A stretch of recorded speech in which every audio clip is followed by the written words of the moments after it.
Bonjour à tous et bienvenue dans ce briefing des marchés du 24 septembre 2020. Tout de suite, je vous laisse prendre connaissance de l'avertissement légal sur les risques.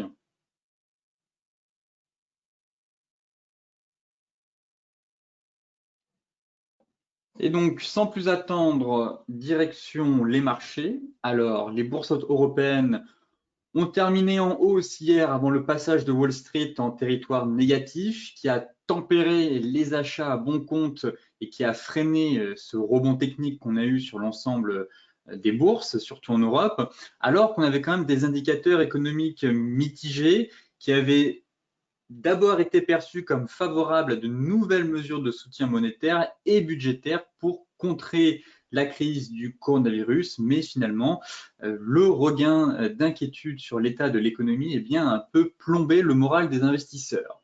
Alors en Europe, l'indice GfK du moral des ménages en Allemagne est ressorti sous le consensus à moins 1,6 pour octobre, contre moins 1 attendu. Et les premiers résultats, eux, des enquêtes d'IHS Markit auprès des directeurs des achats, s'ils confirment la reprise de l'activité dans le secteur manufacturier, sont décevants pour celui des services. Effectivement, comme je vous le montrais hier dans le graphique pour la France, on était sous le seuil des 50 qui montre quand même une contraction de l'activité. Et effectivement, l'indice, lui, des PMI composites de la zone euro, qui combine l'industrie manufacturière et les services, est ainsi retombé à 50,1 alors que le consensus Reuters le donnait à 51,7. Donc légèrement au-dessus du seuil symbolique des 50. Côté US, eh bien, dégringolade pour Wall Street, qui a été pénalisé justement par ce regain d'inquiétude sur l'état de l'économie américaine et par l'absence d'avancées au Congrès sur le renforcement du soutien à l'activité. Alors, la croissance du secteur privé aux États-Unis a ralenti en septembre, ce qui suggère que la première économie du monde eh bien, perd de l'élan en cette fin de troisième trimestre, avec en plus la persistance du risque sanitaire. Parallèlement, cette fois-ci, les poids lourds des hautes technologies eh bien, n'ont pas joué leur rôle de valeur refuge, si je puis me permettre, puisque Apple a quand même lâché plus de 4%, Salesforce un peu plus de 4,76%, Amazon pareil, 4%, Alphabet 3,5%, Netflix un peu plus de 4% aussi.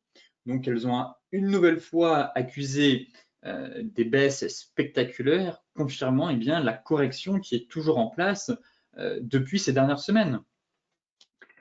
Côté politique, ça coince aussi, puisqu'un accord budgétaire a certes été trouvé mardi soir entre la Chambre américaine des représentants et la Maison-Blanche pour éviter l'assèchement soudain des financements du gouvernement le 30 septembre, mais les dissensions, elles, restent fortes entre démocrates et républicains. Ainsi, le vote d'un nouveau paquet d'aide pour l'économie américaine eh bien, ne semble pas à l'ordre du jour pour l'instant. Alors, côté macro, j'ai décidé de faire l'impasse dessus aujourd'hui, tout simplement car je n'ai pas trouvé de graphique très pertinent à vous présenter sur lesquels j'aurais pu faire quelques commentaires de marché. Donc, pour aujourd'hui, on va directement passer à la partie technique. Alors, commençons par notre indice national, le CAC 40, qui a confirmé le rebond technique d'hier, qui était simple rebond. J'évoquais le niveau des 4870 hier en vous disant que c'était un gros niveau, que le marché était sur une Kijun, un plat hebdomadaire, qu'on était aussi en daily sur une extension. On s'est arrêté pile poil dessus, on est reparti à la baisse. Donc vraiment ici pour moi c'est le pivot à passer pour invalider ce triangle. Et même si on repasse au-dessus, pour moi je considérais qu'on a une invalidation du triangle si on vient vraiment refermer ce gap. Pour l'instant, on a assisté à un pullback, très clairement en daily, pullback, beau gap baissier ce matin. Les acheteurs se montrent présents, donc pour l'instant, on tente de venir fermer le gap. Pour ma part, je garde toujours cet objectif dans un premier temps à 4007 avant d'aller rejoindre les 4550. En données 4 heures, pas grand-chose à dire, hein. On est toujours sur une dynamique baissière, je trouve. On est dans un flux qui est baissier. Tant qu'on n'arrive pas à reconquérir au moins 50% du retracement de la bougie flux ici, pour moi, les vendeurs, pardon, gardent la main. Hier, belle tentative avec quelques achats à bon compte. Finalement, ça cède avec la séance US en fin de journée. Là, on ouvre avec un gap baissier dans la foulée. Ça parvient à reprendre un peu de hauteur. Encore une fois, je m'attends à ce que les US drivent le marché cet après-midi.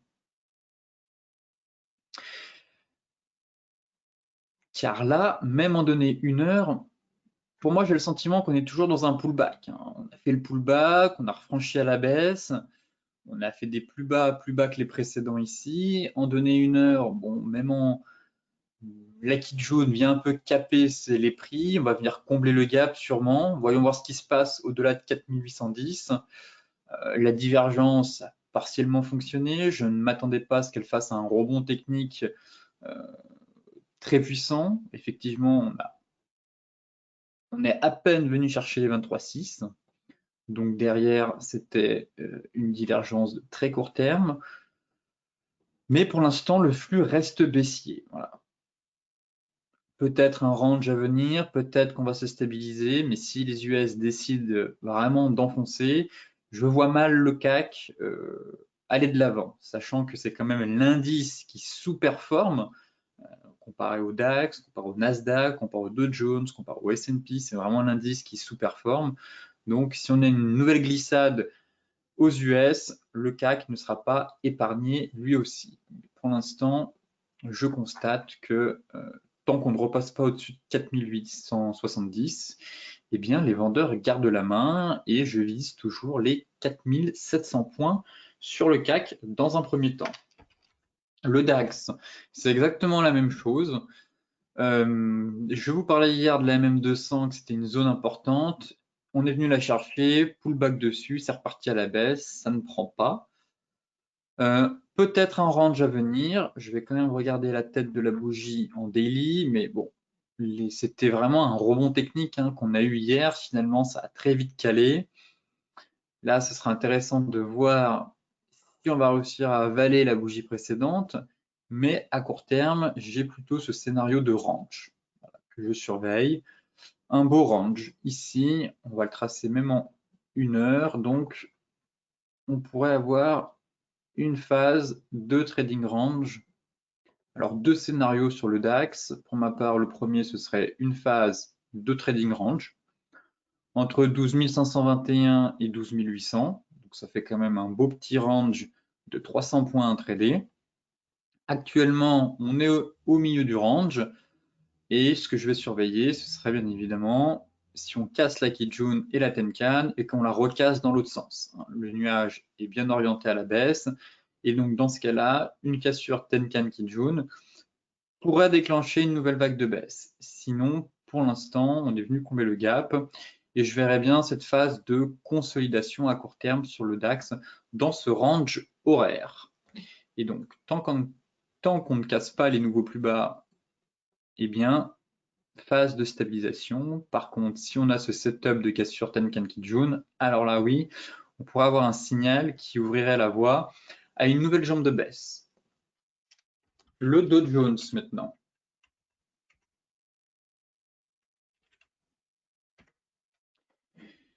Même constat sur le Dow Jones en données horaires, potentiellement un range à prévoir à l'ouverture à 15h30. Pour ma part, toujours ce scénario un peu d'épaule tête épaule, on est juste venu pullbacker finalement hier l'ancienne borne basse du range 4 heures avant de repartir à la baisse. On a quand même une belle bougie flux hier. Là, on a du corps pour le coup. On est sur support. Là, on est sur support. Le deuxième objectif pour moi, c'est MM200 26 440 pour venir combler ce gap. On est sur un support à 26 680. 26 680, c'est ce niveau. Voilà, quasiment le niveau qui est là. Les sommets qui étaient ici. On était venu gaper ce niveau une première fois en octobre 2019. On l'a de nouveau gapé ici au mois de juin. Donc, cela, pour moi, constitue un niveau fort. Donc, voilà le niveau à surveiller pour essayer d'aller chercher derrière si on casse la MM200 et essayer de prendre 400 points pour venir combler ce gap. Et donc là, on aura atteint le deuxième objectif. L'objectif, lui, de l'épaule tête-épaule est un peu plus loin, mais ça me semble pertinent, en tout cas, cet objectif me semble intéressant à viser dans un premier temps. Plus la MM200 qui est juste en dessous. Là, à très court terme, on est toujours dans une théorie de dos baissière. Les futurs sont légèrement dans le rouge, donc à surveiller avec l'ouverture. On pourrait aussi avoir un range, comme sur le DAX, ça pourrait tenter de reprendre de la hauteur. Mais pour l'instant, je garde mon avis baissier sur le Dow Jones. On est dans une dynamique, on est dans un flux baissier. Donc, tant que les vendeurs n'inversent pas la tendance et ne valident pas, par exemple, un double bottom ici, eh bien, je reste baissier sur l'ensemble des indices tant que certains niveaux de prix, à savoir des gaps, ne sont pas comblés. Si on regarde quand même le futur, voir s'il nous a aussi tracé ce range, ben, on l'a cassé. Sur le futur, on l'a cassé, on est allé plus bas. Si on prend le... Ça va être intéressant de voir la réaction. Voilà, c'est vrai que si on prend comme sur le cash ici le point bas, là on a fait l'accélération durant la nuit, ce matin aussi on est pile poil dessus. À mon avis sur le cash on va ouvrir pile poil sur le support. Si on n'a pas de grosse glissade, d'ici là ça devrait avoir sur le support, donc à surveiller. Pour l'instant je considère qu'il n'est pas cassé étant donné que la bourse américaine est actuellement fermée. L'euro-dollar qui poursuit sa dégringolade. Je vise toujours les 1,1590. Je ne vois pas ce qui pourrait freiner cette baisse. Pour ma part, objectif 1,1590, 1,1565. Donc ça continue de chuter doucement mais sûrement. Sortie de consolidation, c'est baissier. Pour rappel, c'est cet oblique-là qui m'intéresse. Donc c'est le pullback. J'attends le pullback sur mon oblique. Et à partir de là, on fera le point. Donc 1,1590 sur excès, allez, 1,1570. Pour moi, c'est l'objectif sur l'euro-dollar. Donc il n'a pas changé depuis ce début de semaine. En données 4 heures, flux baissier, sortie de range par le bas.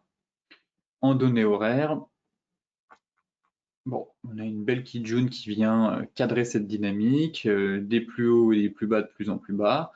Donc, pas de signal de retournement en tout cas. Donc, je ne change pas mon fusil d'épaule en cours de route et je vise toujours les 1,1590, 1,1570 sur l'euro-dollar. Euro NZD, qui lui m'intéresse par contre, c'est une paire qui aime bien reprendre de la hauteur souvent, voire décoller quand les bourses sont tiraillées, on va dire, sont hésitantes, enfin chutent même. Et ici, on a validé un magnifique double creux. Donc, d'un point de vue des prix, il est validé. C'est vrai qu'on a cette petite jaune ici et cette sortie de nuage. Ce serait bien qu'on ait les prix qui sortent du nuage. Mais en tout cas, d'un point de vue des prix, on a potentiellement un signal de retournement haussier en données journalières. Un objectif qui se situe aux alentours des 81-80-20, ce serait bien de retourner derrière chercher les 1,8260 qui est une belle zone de polarité effectivement, si on tente d'affiner en données 4 heures, on se rend compte qu'on avait un magnifique range, enfin, potentiellement un range. Là, on part finalement sur un très beau double bottom, juste ici. On est en train d'effectuer le pullback, cassure de la MM200. Pour le moment, ça tient. Et donc, tant qu'on ne repasse pas dessous ce niveau, eh bien, j'envisage une reprise de l'euro pour aller chercher 1,7975, puis 1,8020.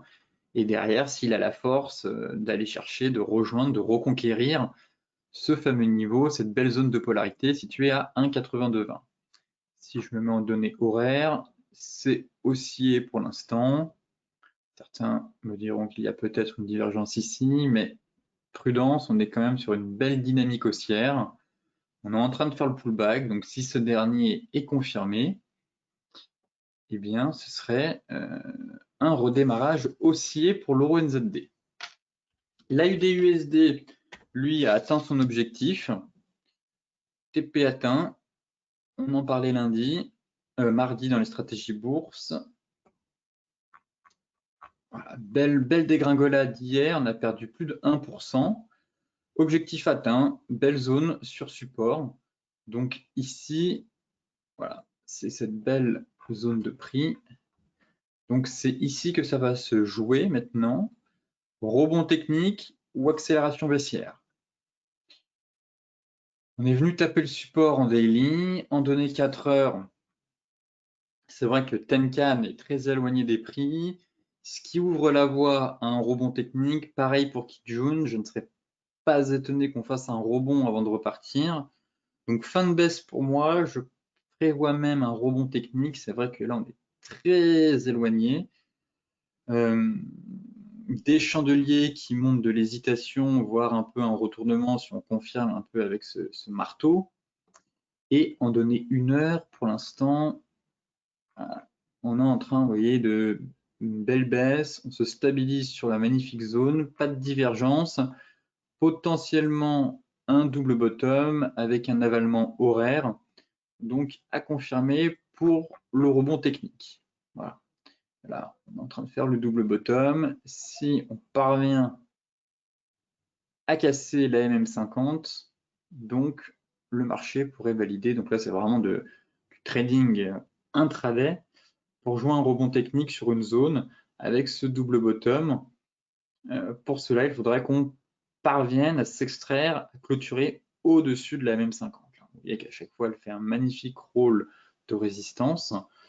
Donc, chercher des cassures aussi, Tenkan Kijun, dans le sens de la tendance, comme ici, permet, en données 15 minutes, vous pouvez le voir, de pratiquer de l'intraday sur le Forex. Et donc là, si on fait une nouvelle cassure, attention quand même, car on est sur une zone de support, donc c'est bien de chercher ces setups quand il n'y a pas de gros support sous les pieds. Là, on est actuellement sur un gros support, donc plutôt propice à un rebond technique de court terme sur l'AUD-USD. Le gold, c'est la dégringolade. Ça se complique, ça se corse même. La bougie d'hier n'est vraiment pas belle. Belle bougie flux impulsive, on sort du nuage, on break les 1880. D'un point de vue des prix, on repasse en tendance baissière, en plus en daily. En hebdo, ça reste haussier, pas d'inquiétude. En daily, il est passé en tendance baissière. D'un point de vue des prix, pour moi, le niveau clé, c'est la zone de support à 1008. 1790, 1008, si je prends les 3 mèches qu'il y a eu ici, donc c'est une belle zone. D'un point de vue de l'Ichimoku, effectivement, les prix peuvent être attirés par la Kijun.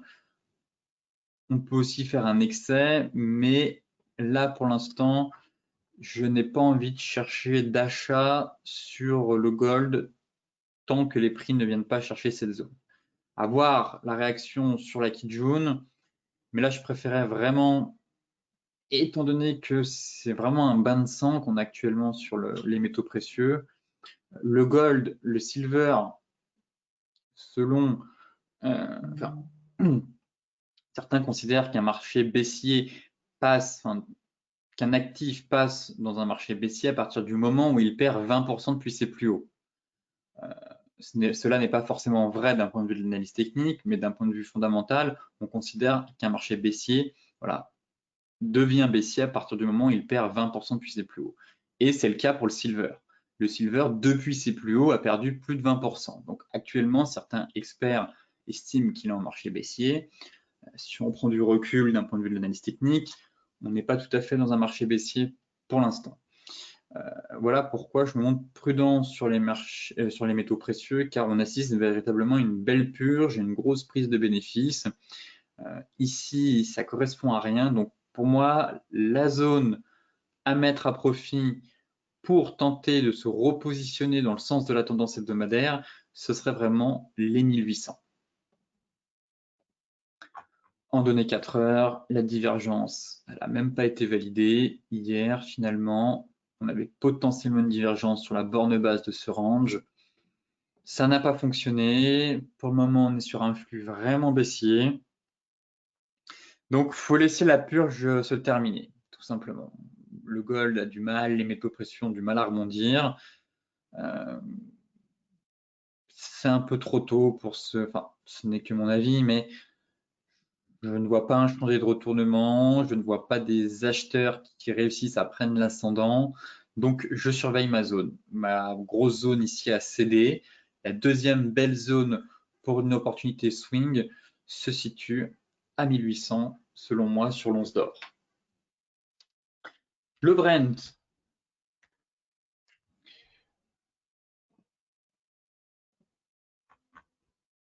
Alors, le Brent. Pas grand-chose à dire, hein. On est sur le support, en fait, depuis le début de la semaine, il ne se passe absolument rien. On a purgé ici, on s'est arrêté sur support et depuis ça stabilise. Donc, à part me répéter, je n'ai malheureusement pas d'autres consignes à vous donner, si ce n'est d'attendre bien, la cassure d'un support pour confirmer l'accélération baissière, car pour l'instant, c'est assez mou, tout simplement. Le marché pétrolier est assez mou. On ne vend pas un support, on attend sa cassure. Donc là, tant qu'on n'enfonce pas vraiment, je garde en tête ce scénario d'ABC. Je trouve qu'on est toujours très limité dans cette hausse, surtout que la MM50 commence doucement à se retourner, la MM200 arrive en ligne droite avec la Kijun. Donc une hausse limitée et une baisse, par contre, elle, qui offre plus d'opportunités, hein. Si vraiment on enfonce, on serait déjà libéré de pas mal d'obstacles. Retour sous les précédents plus bas, retour sur les 37,3 pour moi. 37,3 me semble être un bon niveau de prix sur le pétrole, surtout si le marché commence à s'inquiéter du ralentissement économique, de nouveau de la fermeture, comme ça peut être le cas actuellement en France, à partir de 22 heures de certains bars, de certains pubs, de certains restaurants. Donc derrière, si les ménages se déplacent moins, la consommation, elle, par ricochet, va aussi diminuer. Et donc si ce mouvement prend de plus en plus d'ampleur en Europe ou dans le monde, comme ça a pu être le cas avec un reconfinement total en Israël de 3 semaines, à Madrid, un lockdown plutôt partiel, mais force est de constater que ça va impacter la demande. Et donc, j'ai du mal à être haussier sur le pétrole, sachant qu'on manque de visibilité et sachant qu'on a des éléments techniques, enfin fondamentaux plutôt qui ne vont pas dans le bon sens. Derrière, hier, on a eu plutôt des bons stocks de pétrole, on a eu une diminution des stocks de pétrole, mais cela n'a pas suffi à redorer, on va dire, le blason du Brent. Donc ce marché est très indécis, tiraillé encore entre les bonnes news. les news qu'on avait eues au sujet de l'ouragan Sally, qui avait quand même dopé de plus de 10% en seulement 3 séances. Donc là, on était un peu dans une euphorie de court terme. Finalement, on est vite rattrapé par la réalité et depuis, plus rien, dans l'attente d'avoir un peu plus de visibilité et bien sûr l'évolution de la pandémie. Et pareil, en données 4 heures, on est vraiment, il ne se passe rien. Il n'y a absolument rien à faire sur le marché pétrolier. Aller sur les marchés où il y a de l'action, sur le Forex, il y a un peu d'action, sur les indices, il y a de l'action, mais sur le marché pétrolier, pareil sur le WTI, en données 4 heures, il se passe absolument rien. En daily, c'est exactement la même chose. On purge et depuis, plus rien. Donc pour ma part, je vais attendre que les supports ou les résistances cèdent, car là, c'est, selon moi, un champ de bataille entre les acheteurs et les vendeurs. Mais je garde quand même un biais baissier sur le WTI ou sur le Brent. Pour terminer ce briefing, eh bien, le Bitcoin qui, lui, enfin a atteint sa zone hier. Petite chute de 3%, on est venu la taper. Qui tout double maintenant. C'est ici que tout va se jouer. Si on continue de purger sur les autres actifs, je vois mal le Bitcoin sortir par le haut de ce bain de sang qu'on a eu actuellement depuis le début de la semaine, mais personne n'est épargné. On voit que le gold purge aussi, les cryptos purgent aussi, donc c'est vrai que si on accélère à la baisse, ça va être compliqué pour les crypto-monnaies. Je vois même l'Ethereum, on est sur le fil du rasoir. On est vraiment, on se trouve à la croisée des chemins sur pas mal de cryptos et personne n'est sorti par le haut de la récente purge qu'on a eue sur tous les actifs. Donc là, pour moi, on a atteint le niveau clé que j'attendais, les 10 000, la zone 10 100, 10 200. Maintenant, c'est va-t-on partir dans un range ou au contraire faire une incursion et dans ce cas-là, venir chercher l'oblique de long terme. Alors, en données 4 heures, pour l'instant, je ne constate, on n'a pas de chandelier de retournement, même en données 4 heures, en données horaires, si on affine, cette divergence, elle n'est pas valide puisque l'indicateur est repassé au-dessus de 50. Donc, on a atteint la zone, les acheteurs se sont bien manifestés, mais ce serait bien d'avoir un avalement. Mais c'est vrai qu'après, le ratio ne serait pas optimal si on doit aller chercher la borne haute, mais c'est un pivot clé à surveiller et il ne faut pas qu'il cède à la pression vendeuse, sinon là, on a vraiment un risque de dégringolade un peu plus prononcé, je pense. Mais pour le moment, en hebdomadaire, pas de clôture hebdomadaire sous les 10 100. Ça, ce sera l'élément clé à surveiller dimanche.